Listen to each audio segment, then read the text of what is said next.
Du plus longtemps que je me souviens, honnêtement, j'ai toujours aimé cuisiner. Ça a un peu évolué parce que ça a commencé avec ça ici, quand j'étais jeune. Mais cette passion-là, elle a continué et est encore présente aujourd'hui dans mon quotidien. Exactement, Alex. Et puis justement, vous, Ricardo, vous êtes une institution ici pour tous les Québécois. Vous avez une passion culinaire que nous sommes ravis de pouvoir mettre de l'avant dans cette campagne aujourd'hui. Je suis Julie, stratège. Je suis Sarah, je suis directrice artistique. Moi, c'est Alexandra, conceptrice rédactrice. Nous n'avons pas de nom d'agence, mais ce qui est sûr, c'est que nous avons tous les ingrédients nécessaires pour répondre à la campagne que vous nous aviez donnée et aux objectifs que vous nous aviez donnés, qui étaient donc augmenter la notoriété, mais aussi augmenter la cote d'amour parce qu'on sait, on ne veut pas juste que vous nous aimiez, on veut aussi que vous vous engagiez. Enfin, les Québécois, pardon. Alors, le premier public cible qu'on vous présente, c'est Max. Cette personne-là est là entre 20 et 35 ans. Elle n'a jamais oublié la fête des mères, donc c'est quelqu'un de familial, qui a la famille à cœur, puis c'est le fan numéro 1 des apéros au parc à Instagram.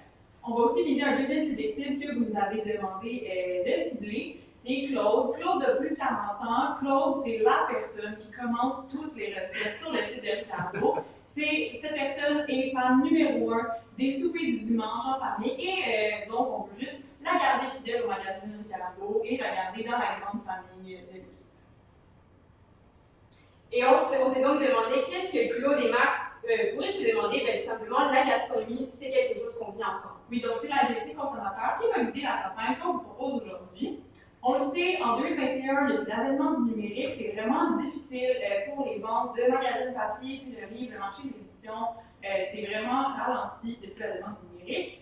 Mais selon nous, il y a quelque chose qui ne pourra jamais être enlevé à un livre papier. Et ça, c'est la sensation de partage qui va autour. Hein. Le livre papier, à la base, c'est pour se raconter des histoires, c'est pour se construire des références culturelles communes qui vont nous animer et nous connecter en tant que communauté. Donc, c'est ça aussi dont on fait la promotion avec les recettes. C'est non seulement la cuisine, mais c'est les petites histoires qu'on se raconte autour du souper, les débats qui animent la table familiale le soir. Donc, c'est tout ça qui englobe. Et à la base, on s'est demandé, bon, c'est quoi se raconter une histoire? On a cherché dans Google Images, voici ce sur quoi on est tombé.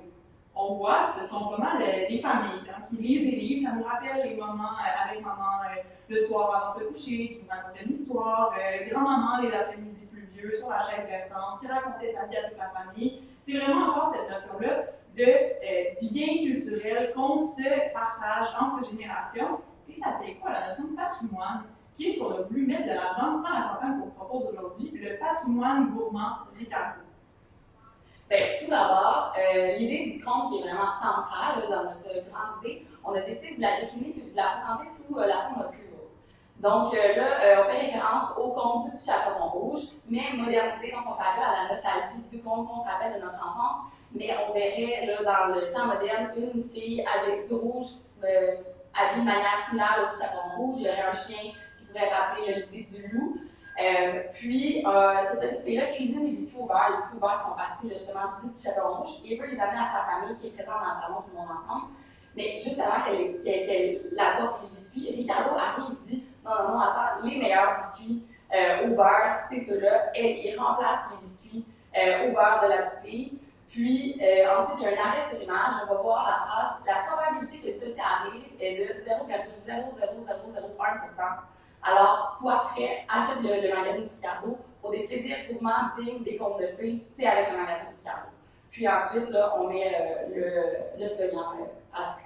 Oui, donc on y va avec un pre-roll plutôt qu'un spot télé parce qu'on sait les jeunes vont être plus sur les réseaux sociaux, sur Internet, donc on a choisi cette plateforme-là qui va beaucoup mieux rejoindre le public cible que la télé traditionnelle. Et encore une fois, dans un contexte d'histoire, on a décidé d'y aller encore avec le conte, une narration. Et on vous propose des affichages sauvages comme ceci. Donc, ce serait un triptyque sur 3 parties. La première, ce serait un petit peu plus punché. Il était une fois le retour des soirées barbecue, avec ici la première page d'un des magazines Ricardo. En deuxième temps, on aurait la suite de l'histoire dans ton magazine Ricardo avec un code QR amenant les consommateurs à pouvoir rejoindre le magazine. Ils pourraient en avoir plus sur ce code QR, mais également trouver les points de vente les plus proches où ils pourraient se procurer ce magazine. Et en troisième temps, comme si on n'avait pas eu le temps d'avoir l'histoire au complet, ils vécurent heureux et eurent beaucoup de restants avec encore une fois notre logo et notre slogan Patrimoine gourmand. Okay, parfait. Donc ça, on incite directement les consommateurs à se procurer le magazine avec le code QR qui leur propose les points de vente les plus proches. Donc c'est un incitatif direct qui va, on vous l'assure, augmenter les ventes. Dans la même idée, le même concept, on va y aller tout d'abord avec des réseaux sociaux et des publications commanditées, donc sur votre Facebook officiel, avec ce genre de déclinaison qu'on peut vous offrir un peu pareil que l'affichage sauvage. Donc pour un pain d'épices qui ferait saliver un sel et Gretel, encore une fois, on y va avec du compte, avec des recettes exclusives du patrimoine gourmand et encore une fois un visuel de vos magazines. Et on pourrait également vous proposer cette légende. Il était une fois les meilleures recettes de votre patrimoine gourmand qui sont donc ici disponibles également en ligne. C'est donc sous forme de cette légende pour pouvoir inciter les consommateurs à également suivre votre magazine numériquement. Ensuite, ce qu'on vous propose, on poursuit avec un concours qui va se dérouler sur Instagram. Ce qu'on veut faire, c'est vraiment inciter la communauté, tout le monde ensemble, à partager sur les réseaux, sur Instagram, une recette ou un moment qui est associé à une recette de leur famille, de leur enfance, que ce soit un épluchet de bénédicté, que ce soit autour d'un repas de Noël ou un repas du dimanche en famille. Ce qu'on veut, c'est qu'ils nous racontent cette histoire-là, qu'ils nous la partagent, puis avec le hashtag Mon Histoire Ricardo. Puis, ce qui vaut la chance de gagner, en fait, c'est que leur histoire soit partagée dans la prochaine édition du magazine Ricardo. Puis avec la recette là, qui va être expliquée puis racontée par Ricardo dans le magazine avec des illustratrices qui feraient le visuel, là, par exemple Cécile Gariepi ou Annabelle Roy. On continue sur TikTok pour bien aller rejoindre un public plus jeune. On va prendre une trend, une mode qui est déjà bien installée sur les réseaux, sur ce réseau, pardon. On va demander aux consommateurs, dis-moi que tu as lu le magazine Ricardo sans me dire que tu l'as lu. Donc, ils vont devoir trouver des petits insights, des petites blagues pour montrer qu'ils ont lu le magazine Ricardo. On transforme ça en concours aussi pour s'assurer que les gens veulent participer. On dit que les gens pourraient gagner leur équipement de cuisine Ricardo personnalisé s'ils participent à cette expression. Exactement, donc on a également décidé d'aller un petit peu plus loin avec cette activation, d'aller un petit peu plus grandeur. Donc on a décidé de faire une chasse au trésor géante dans toutes les grandes villes du Québec. Donc ici, on va partir du magazine, il y aura un premier insight où on va pouvoir se rendre à un point spécial dans la ville. Le monde va s'y rendre avec leur cellulaire pour pouvoir scanner un code QR qui va par la suite les emmener à un autre point dans la ville. Tout ça pour au final se rendre au IGA le plus proche, qui est, on le sait, un de vos partenaires. Vous allez donc pouvoir récolter le plus d'ingrédients gratuits possible pour pouvoir goûter l'une des recettes très traditionnelles de Ricardo. Oui, donc on comprend, chaque scan de code QR sur les affiches à travers la ville donne un ingrédient. On va ensuite au IGA, on récupère tous ces ingrédients-là et on fait la recette qui est exclusive au magazine Ricardo. C'est sous forme de compte, encore une fois, on va avoir les numéros de page et puis écrit sous cette forme. Ils seront dire ensuite là où le sommet surplombe les édifices. On les invite à aller au Mont-Royal, c'est écrit sous forme de compte.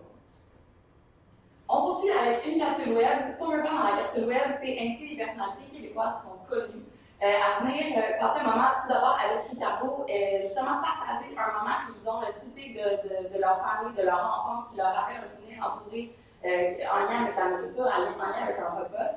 Puis, ce que Ricardo va faire, c'est qu'il va cuisiner ce repas-là.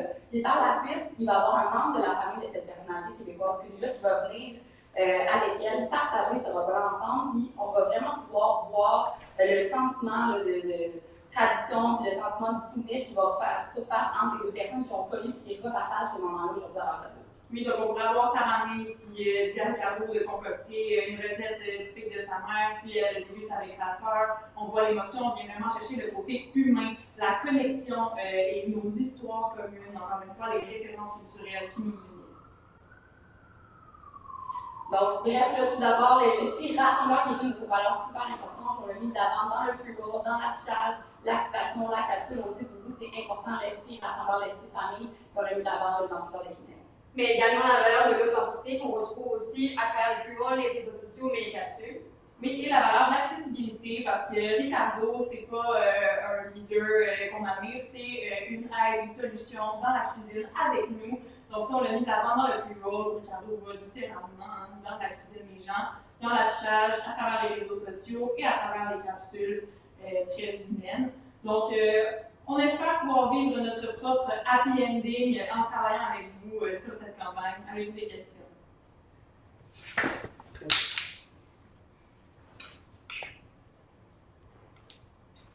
Bravo. Tu vas dire bravo, même si les commentaires, c'est plus tard. Au niveau des questions, je voulais savoir, pour l'univers du conte, tu sais, qui est quand même présent dans plusieurs pièces créatives, pensez-vous que ça va quand même réussir à rejoindre les plus jeunes? Je pense que oui, parce qu'on se souvient tous de ces contes-là. C'est toutes des références qu'on connaît, qu'on a. Puis la nostalgie, c'est un point qui vient vraiment chercher les milléniaux, là, comme on les appelle. La nostalgie réinventée, là, c'est vraiment un bon moyen d'unir les gens, de connecter. Tout le monde va pouvoir se reconnaître. Super, merci. Tu sais, vous avez quand même des exécutions sur TikTok. Est-ce que vous aviez d'autres plateformes numériques qui rejoignaient principalement cette cible-là? Ben, il y a Instagram, à travers laquelle on fait un concours. Dans le fond, on incite les gens à nous partager leurs recettes. Le concours qui est sur TikTok peut aussi être fait sur Instagram avec les Reels maintenant. Fait que si jamais on veut utiliser ces deux plateformes-là, ben, il n'y aurait pas de problème. Super, merci. Je vais laisser un autre juge. Ça a l'air, c'est mon tour. J'avais manqué l'aspect de l'ordre. Donc, en fait, au niveau de l'activation, vous disiez que bon, les gens vont scanner un code QR au niveau de la chasse au trésor, là, à chaque fois qu'ils vont arriver à un indice. Comment ce code QR-là va amener à intéresser les gens par rapport au magazine, à l'achat? On parlait du IGA, mais l'aspect magazine comme tel. Mais justement, ça c'est quelque chose qu'on pourrait rajouter sur les petits affichages avec le code QR. On pourrait mettre quelque chose en rapport avec le magazine. Si tu veux participer à cette activation-là, rejoins-nous à travers le magazine Ricardo. C'est également quelque chose qu'on pourrait mettre de l'avant à travers les réseaux sociaux. On pourrait faire des publications commanditées ou le rajouter dans les légendes de nos publications commanditées. Retrouvez-nous aussi, participer à l'activation à travers le magazine Ricardo. Donc aussi, le premier indice va être dans le magazine, donc les gens ne peuvent pas commencer la chasse sans avoir acheté le magazine. Donc c'est un incitatif à l'acheter parce que les gens vont voir les affiches à travers la ville, vont voir le contenu qui en parle, les stories de leurs amis qui le font, vont avoir envie d'aller se procurer le magazine pour avoir le premier indice. Et ils ne peuvent pas récupérer leurs ingrédients sans avoir la preuve qu'ils ont acheté le magazine. Parfait, merci beaucoup. Good. Moi, j'ai une question sur votre idée TikTok. La plupart des idées avaient tout le chapeau de patrimoine gastronomique qui était vraiment bien avec les histoires et tout. Mais est-ce que cette idée-là a fait aussi sous le chapeau de patrimoine gastronomique? Oui, le patrimoine, c'est les histoires qu'on se raconte. Puis, en racontant sur TikTok ce qu'on a vu dans le magazine, on croyait qu'on venait vraiment rechercher le côté histoire, le côté plus raconté. Mais c'est sûr qu'il y aurait peut-être moyen de plus le tweaker, comme on dit, là, je ne sais pas en bon français, là, comment dire, mais de l'arranger pour que ça fait plus avec la ligne directrice, par exemple, en demandant aux gens, bon, dis-moi que tu as grandi au Québec dans les années 90, sans me dire que tu as grandi au Québec dans les années 90, comme ça on raconte des histoires, on vient chercher le côté nostalgie, il y a plusieurs possibilités possibles avec ça. Merci. Aussi, pour la capsule, on a quelqu'un qui vient cuisiner avec Ricardo, il échange les histoires. Est-ce qu'il y a un lien avec le magazine à travers la capsule? Dans l'idéologie, c'est sûr qu'on retrouve encore une fois les contes, les émotions, on va chercher dans le passé, on va chercher les sources, la passion culinaire quand même depuis qu'on est en enfance. Donc, dans le fond, c'est plus une idéologie par rapport au patrimoine gourmand du magazine Ricardo. Mais important de mentionner, on a oublié de le faire d'ailleurs, mais mettons que sa mamie, sa recette, c'est une salade d'amour que sa grand-mère faisait tout le temps, bien, cette recette-là va se retrouver dans la prochaine édition du magazine aussi. Donc, les gens qui vont avoir vu la capsule, qui vont vouloir écrire la recette, vont devoir se procurer le magazine pour pouvoir le faire. C'est quelque chose qu'on pourrait mentionner à la fin des capsules visuellement. Good, merci beaucoup. Il y a pas mal de questions qui ont déjà été posées et très bien répondues. Par rapport aux capsules, peut-être un petit détail. Il y en a combien? Ils sont diffusés où? Comment? Est-ce que c'est sur le Facebook de Ricardo? Je suis curieuse de vous entendre là-dessus. Je pense que ça pourrait effectivement être sur la page Facebook ou encore en IGTV sur Instagram. Puis il n'y a pas de nom fixe pour l'instant. On a parlé de 3 personnalités connues. Par contre, ça peut vraiment y aller avec d'autres personnalités québécoises ou encore, là, on avait aussi pensé à l'idée. On commence avec les personnalités connues, puis par la suite, si on veut intégrer davantage la communauté, ça peut aussi être avec monsieur, madame, tout le monde qui vient aussi participer à ces capsules-là. Donc, ça les intègre par la suite une fois que l'idée des capsules est davantage connue. Super. Merci. J'ai pas d'autres questions. Je vais commencer avec les commentaires. Bravo, vraiment. Vous êtes pas stressé, posé, tu sais, puis dynamique en même temps pour la livraison du pitch. Vraiment, bravo. Là, c'est comme c'est zen de vous écouter, puis tout était bien expliqué. Votre présentation, super belle. Il y avait comme un côté éditorial raffiné qui fitait même avec votre idée, là. Fait que le choix des typos, des couleurs, c'était vraiment super bien. J'ai adoré la rédaction aussi. Tu sais, vous l'avez vraiment fait, vous avez poussé loin, là, le petit côté, je m'étais pris en note, là, mais il reste des restants ou autres, là, je me rappelle plus qu'est-ce que vous aviez dit, là, mais c'était vraiment un beau petit clin d'œil, super raffiné. C'était ils vécurent heureux et eu beaucoup de restants, c'est ça. Donc, vraiment, c'était super, c'était des petits clins d'œil comme ça, mais qui rendaient le tout super fluide.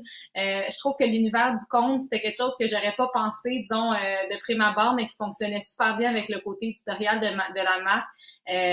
Fait que bravo. Et dernièrement, mais vous avez vraiment respecté bien les valeurs de la marque, l'authenticité, le côté rassembleur. C'était vraiment là dans toutes les pièces. Fait que vraiment, je veux vous féliciter pour ça. Et j'ai un petit coup de cœur pour votre idée TikTok qui rejoint quand même une trend qui est là. Donc, c'est vraiment le fun de s'immiscer dans les trends actuels. J'avais le même souci qu'Alexandre au niveau de l'idée directrice que vous avez bien répondu. Fait que vraiment, bravo pour l'ensemble de l'œuvre.